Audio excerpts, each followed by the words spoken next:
नमस्कार, आप देख रहे हैं वॉइस ऑफ पानीपत और मैं हूं आपके साथ कुलवंत सिंह। नगर निगम के चुनाव कल होने वाले हैं।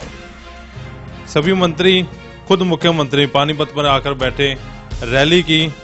उधर कांग्रेस की बात की जाए तो कांग्रेस समर्थित उम्मीदवार जितने भी खड़े किए गए हैं उसमें अकेले बुल्ले शाह जो कांग्रेसी नेता हैं वो मैदान में हैं। और बीजेपी की बात की जाए तो कई मंत्री यहाँ पर रैलियां कर चुके हैं, कहीं रोड शो निकाल चुके हैं, कहीं जनसभाएं कर चुके हैं, यानी कि 3 मंत्री परमानेंट पानीपत में छोड़े गए हैं। और इसके अलावा मुख्यमंत्री खुद पूरी रूपरेखा जो है तैयार कर रहे हैं। करनाल में भी कई जनसभाएं उन्होंने की है और पानीपत में भी एक जनसभा कर वो गए हैं। तो फिलहाल इस सारे राजनीति जो उठापटक हो रही है, कौन बाजी मारेगा, मेयर पद को लेकर क्या रहेगा, पार्षदों को लेकर क्या रहेगा, इसी को लेकर हम गुफ्तगू करने पहुंचे हैं पानीपत के सबसे वरिष्ठ पत्रकार या यूं कहे सबसे पुराने पत्रकार जिन्होंने 1970 में पत्रकारिता शुरू की थी। मेरे साथ है रमेश बराड़ा जी। बहुत कम लोग जो आज की जो पत्रकार हैं वो कम लोग जानते हैं, लेकिन पुराने पत्रकार, पुराने शहरवासी उनको भली भांति जानते हैं। उन्हीं से आपसे बातचीत कराते हैं। बराड़ा जी, सबसे पहले तो हम धन्यवाद करना चाहेंगे, आपने हमारे लिए टाइम निकाला। थैंक यू जी। बराड़ा जी, कई साल पत्रकारिता की आपने, कई चुनाव देखे हैं। इस बार चुनाव थोड़ा जा अहम माना जा रहा है। मेयर के जो चुनाव हैं वो डायरेक्ट होने जा रहे हैं। बीजेपी सिंबल पर लड़ रही है, कांग्रेस ने समर्थन दे रखा है। इस ओवरऑल चुनाव को कैसे देखते हैं आप? ये चुनाव जो हो रहा है ये सब चुनाव से हटके हो रहा है। ऐसा चुनाव पहले शायद अपनी लाइफ में मैंने कभी नहीं देखा। एक ऐसी ब्यार चल रही है जिसका ऊपर से कुछ भी दिखाई नहीं दे रहा, कौन कहाँ जा रहा है, क्या हो रहा है, कैसा हो रहा है। जबकि भारतीय जनता पार्टी के मुख्यमंत्री से लेकर 3-4 मंत्री, 3-4 विधायक, 8-10 आदमी यहाँ पर जुड़े हुए हैं, परमानेंट डेरा लगा के बैठे हुए हैं अपनी सीट को निकालने का। लेकिन मेयर की सीट के ऊपर इतना टफ फाइट हो रहा है। 4 या 5 कैंडिडेट जो आप खड़े हुए हैं सब अपनी जीत को लेकर के बिल्कुल मुतमईन है कि हम ये सीट जीतेंगे। लेकिन जहाँ तक ये सीट जीतने का सवाल है, मुख्यमंत्री कभी भी इस सीट को हारना नहीं चाहेंगे, क्योंकि ये उनके लिए वकार का एक सवाल पैदा हो गया है। लेकिन इसके मुकाबले में बुल्ले शाह ने जिसको उतारा है, ठीक है, सरमाएदार पार्टी है, अच्छे लोग हैं। ये भी अवनीत कौर भी कोई कम नहीं है, यंग लड़की है, सारा कुछ ये भी अच्छा राजनीति के बारे में जानती है। इनके पिता जो हैं वो भी भूपेंद्र सिंह मेयर रह चुके हैं, लेकिन उनके टाइम में कुछ और था। अब ये डायरेक्ट चुनाव जो होने जा रहा है एक नई मिसाल शहर के लिए पैदा करेगा। बराड़ा जी, मुख्यमंत्री खुद बैठे हैं जैसे आप बता रहे हैं और हम लोग देख भी रहे हैं। नाक का सवाल बना हुआ है बीजेपी के लिए। करनाल और पानीपत की जो सीटें हैं वो अभी क्यास लगाए जा रहे हैं कि फंस गई हैं बीजेपी के लिए। जब उनको टिकटें मिली थी तब उनके कुछ और हौसले थे, अब कुछ हौसले थोड़ा कम हो गए हैं। क्या लगता है आपको, मतलब कांटे की टक्कर रहेगी, कौन बाजी मार पाएगा, कितने अंतराल में ये लोग चुनाव जीते? जहाँ तक सीट फंसने का सवाल है उसके अंदर एक साफ सी बात उभर कर आगे आ रही है। वो ये हो रही है कि बीजेपी के नाम के कम से कम भी 3 कैंडिडेट मैदान में आ चुके हैं। जैसे मैडम सैनी की तरफ से है, या ये अवनीत कौर है, एक और कौन सा सीनियर आदमी है वो भी हैं। मतलब 4 कैंडिडेट जो हैं वो मेयर के हो चुके हैं, और जिनमें 4 में से 3 कैंडिडेट जो हैं वो उनका संबंध भाजपा से है। अगर भाजपा के वोट कटते हैं तो इसके अंदर जो आशु पावा मेयर के पद के लिए चुनाव लड़ रही है, जिसको सपोर्ट बुल्ले शाह कर रहे हैं, उसका फिलहाल इस टाइम देखा जाए तो अपर हैंड है। लेकिन आज कत्ल की रात है, क्या होता है इसके अंदर ये देखा जाएगा।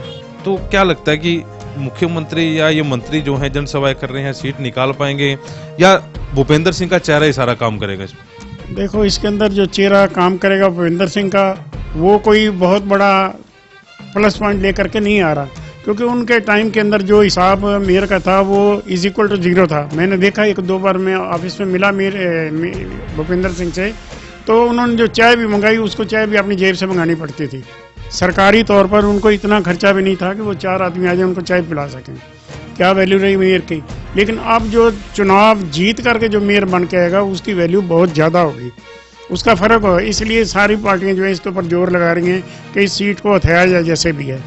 लेकिन जहाँ तक एक सबसे बड़ी बात यह है कि कोई भी सरकारी चुनाव जो होता है उसके अंदर 5 से लेकर 15% तक प्रशासन का हाथ होता है, जो उसको जिताना या हराना।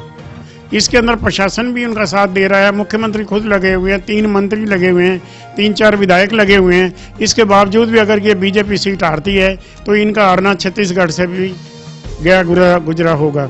जैसा आपको पता है कि पीछे जो चुनाव हुए हैं पांचों में बीजेपी बिल्कुल ब्लॉक 0 पे गई, एक वो नहीं जीत सकी प्रदेश को, चाहे वो छत्तीसगढ़ हो, चाहे मध्य प्रदेश हो या राजस्थान हो, जहाँ पर इनके स्ट्रांग होल्ड थे, जो ये कहते थे कि हम जीतेंगे ही, जीते पड़े हैं। लेकिन उसके बावजूद जैसा वो जो हुआ है, चुनाव का परिणाम आया है, उस परिणाम का इस पानीपत के और करनाल के परिणाम के ऊपर बहुत ज़्यादा असर पड़ेगा और इससे बीजेपी को सेटबैक पहुंचेगा। प्राय ये देखा जाता है, कहते हैं जी नेगेटिव पॉइंट क्यों आ रहा है, बीजेपी के जो पार्षद पीछे जीते हुए उनको लोग इग्नोर क्यों कर रहे हैं। इन्होंने विकास के नाम पर कुछ शहर का किया नहीं है, टोटली कमीशनबाजी चलती रही है। मेरा काम ये हो गया तो इतनी कमीशन होगी, तेरा काम ये हो गया तो इतनी कमीशन। तो इस वजह से लोग जो है ना वो थोड़ा पीछे हट रहे हैं। और सबसे बड़ी बात ये है कि जो लोग वर्कर थे बीजेपी के, उनका ध्यान नहीं किया गया, वो स्लीप हो गए, बिल्कुल सो गए हैं। वो कहते जब हमारा काम ही नहीं होना तो हम क्या करें। अभी कल परसों बात हो रही थी, मिस्टर किले के ऊपर थे, मिस्टर नारंग थे, उनसे कभी बात की जाती थी तो वो ये कहते थे कि प्रशासन मेरी बात नहीं सुनता, फलाना आदमी मेरी बात नहीं सुनता, ठेकेदार मेरा फ़ोन नहीं उठाता। तो इस बार परसों वोट मांगने के लिए भी आए तो छोटा भाई है उनके पास, वो बैठे थे, उन्होंने कहा भी आप इलेक्शन क्यों लड़ना चाहते हैं, आपने पीछे इलेक्शन लड़ा तो उसके अंदर आप ये कहते थे कि ठेकेदार मेरा फ़ोन नहीं उठाता, प्रशासन मेरी मदद नहीं करता। जब ये तेरी सारी मदद ही नहीं करते तो ये इलेक्शन लड़ने का मतलब क्या है। उसको वहाँ से भागने का रास्ता नहीं मिला। ये परसों की बात है, किले के ऊपर बात हुई। वहाँ कुछ उनकी वीडियो भी वायरल हुई थी, पीछे उनका विरोध काफ़ी ज़्यादा देखा जा रहा है। पानीपत के जितने भी बीजेपी के पार्षद रहे हैं, कुछ लोगों की वीडियो वायरल हुई है जिसमें लोग उनको यही बात जो आप कह रहे हैं कि ठेकेदार सुनता नहीं है, और जब भी अपनी सरकार के खिलाफ ही वो लोग धरने पर बैठ जाते हैं। तो ऐसे में कैसे जनता अब विश्वास किस पे करे। या तो बीजेपी ये दिखाना चाह रही है कि पुराने जो कार्यकर्ता हैं उनको इग्नोर कर दें। अभी एक सुरेश को बांगा जी हैं, सूरज बांगा जी, उनसे भी हमारी बातचीत हो रही थी कि वो नोटा के ऊपर ज़्यादा प्रचार कर रहे हैं, ठीक है। और बीजेपी के पुराने कार्यकर्ता, उनको भी दरकिनार कर दिया गया। नई बीजेपी पैदा होगी, पुराने को वो कहीं ना कहीं वो भी तंग करेंगे। मैंने आपको पहले बताया है कि वर्करों का ध्यान बिल्कुल नहीं किया गया है। जैसे पहले कांग्रेस की सरकार होती थी तो जब इलेक्शन आता था वर्करों का खींच लेते थे, और धीरे धीरे उसके भी जो वर्कर थे वो डेड हो गए, सो गए, काम करना बंद कर दिया। वही हाल अब काम बीजेपी का हो रहा है। इसके पुराने वर्कर जितने थे उन्होंने उनके काम होने बंद हो गए, उनकी तरफ ध्यान देना बंद कर दिया गया। उनको ना पार्टी में जगह दी गई, ना ऊपर कहीं सरकार में जगह दी गई, और ना ही उनको कोई ऐसा पद दिया गया जिससे वो बीजेपी के साथ मिल करके वो चल सकें। जिस वजह से वो सारे बिल्कुल एकदम डेड होकर बैठ गए हैं, कोई काम नहीं कर रहा। इस समय भी कोई नहीं काम कर रहा। नहीं तो प्रायः देखा जाता था कि हर इलेक्शन के अंदर जो बीजेपी के वर्कर थे वो झुंड बनाकर चलते थे। लेकिन इस बार ये देखा गया है कि शायद ही कोई आपको बीजेपी का वर्कर किसी वार्ड के अंदर मिले जो कि पार्टी के लिए काम करना चाहता हो। स्पष्ट ये होता है कि वर्कर कोई लगता है किसी पार्टी के साथ तो इसलिए लगता है कि कल को अगर ये सरकार सत्ता में आती है, इनकी पार्टी सत्ता में आती है तो हमारा भी कुछ लाभ होगा। लेकिन बिल्कुल किसी का ध्यान ही नहीं दिया गया। जैसे आप सूरज बांगा की बात कर रहे थे, वो पिछले 50 साल से बीजेपी के वर्कर थे, उन्हें दरियाँ बिछाई। उसका लड़का बीजेपी में, इवन देन आपको हैरानी होगी कि उसका 8 साल का पोता है, वो भी बीजेपी की शाखा में जाता है। लेकिन उसके बावजूद भी उस आदमी की तरफ ध्यान नहीं दिया गया। इवन देन उसने सीएम को, पीएम को, सबको लेटर लिखा है कि वर्करों का ध्यान किया, लेकिन कोई ध्यान नहीं इस वक्त। इसलिए वो नोटा का कर रहा है कि ये कोई मतलब ही नहीं है। जो नेता लोग हैं किसी का काम करके राजी नहीं है तो हम क्यों दरियाँ बिछाएं, किस लिए काम करें, क्यों करें। तो नोटा का प्रोजेक्ट साहब एक बात और निकल कर सामने आ रही है। सीएम साहब जो मनोहर लाल खट्टर जी हैं, अब कल भी उन्होंने करनाल में बयान दिया कि मैं पंजाबी हूँ। करनाल और पानीपत की सीट जो है पंजाबी मानी जाती है, वहाँ के भी अब पंजाबी का नारा उन्होंने देना शुरू कर दिया। अभी क्यास ये भी लगाए जा रहे हैं कि खुद मुख्यमंत्री करनाल छोड़कर पानीपत में चुनाव लड़ सकते हैं। चला है पता इस बात का, काफ़ी अफवाह उड़ी हुई है कि मुख्यमंत्री करनाल में लोगों का सामना नहीं कर पाएंगे और वह पानीपत सीट बदलना चाहते हैं।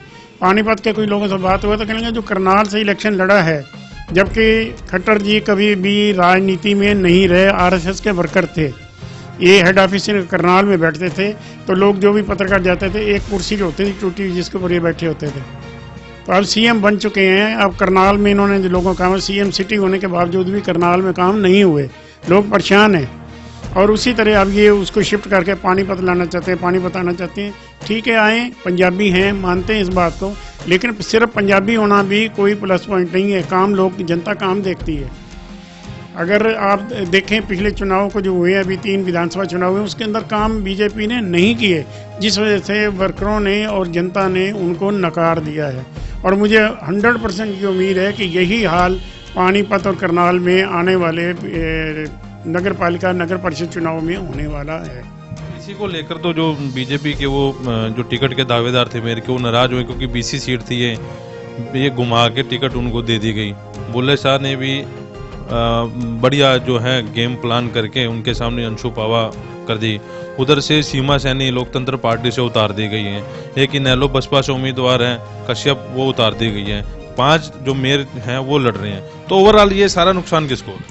सारा नुकसान बीजेपी को होगा, क्योंकि ये जितने भी 3-4 कैंडिडेट हैं, इनमें से कम 3 कैंडिडेट जो हैं वो बीजेपी के हैं, और एक अमनीत कौर जो है, ये चारों कैंडिडेट बीजेपी से हैं, संबंध रखते हैं। जिससे मतलब मैंने पहले बताया कि इसके अंदर जो एंटी कांग्रेस वोट है वो सारा 4 हिस्सों में बट जाएगा, जिसका मतलब स्पष्ट है कि सीट अवनीत कौर सीट जीतेगी, तो पर्सनल अपने हिसाब से जीते बीजेपी के हिसाब से नहीं जीतेगी।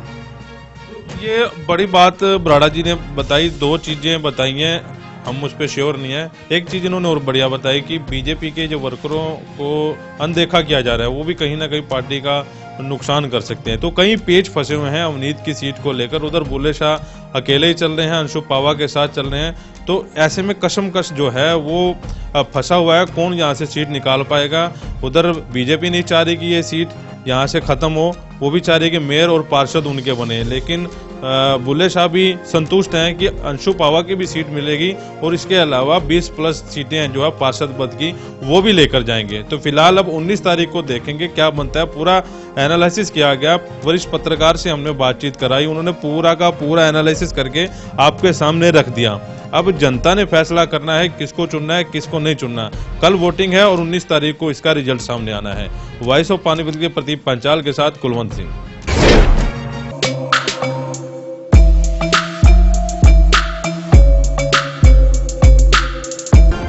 Sponsor by Ravi telecom.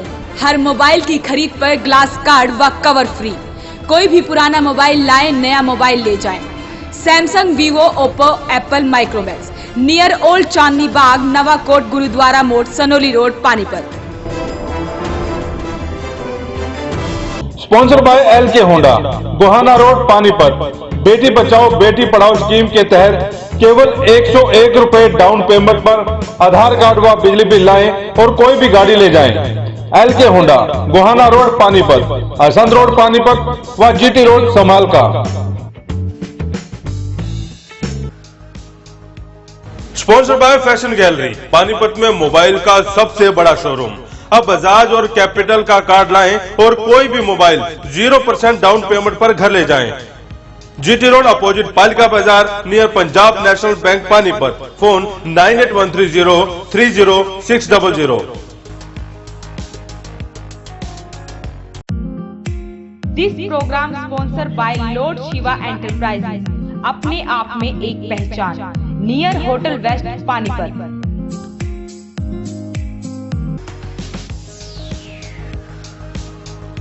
Sponsor by Balaji electronics. कोई भी प्रोडक्ट आसान किस्तों पर उपलब्ध। LG, Samsung, Godrej, Carrier, Daikin, authorise dealer. ASM RO all model available. Oppo, Vivo, Samsung, Apple mobile भी उपलब्ध। Phone 9812214543। GT road near federal bank, Panipat. 0% finance भी उपलब्ध। Sponsored by master international, first time in Panipat, wireless CCTV camera.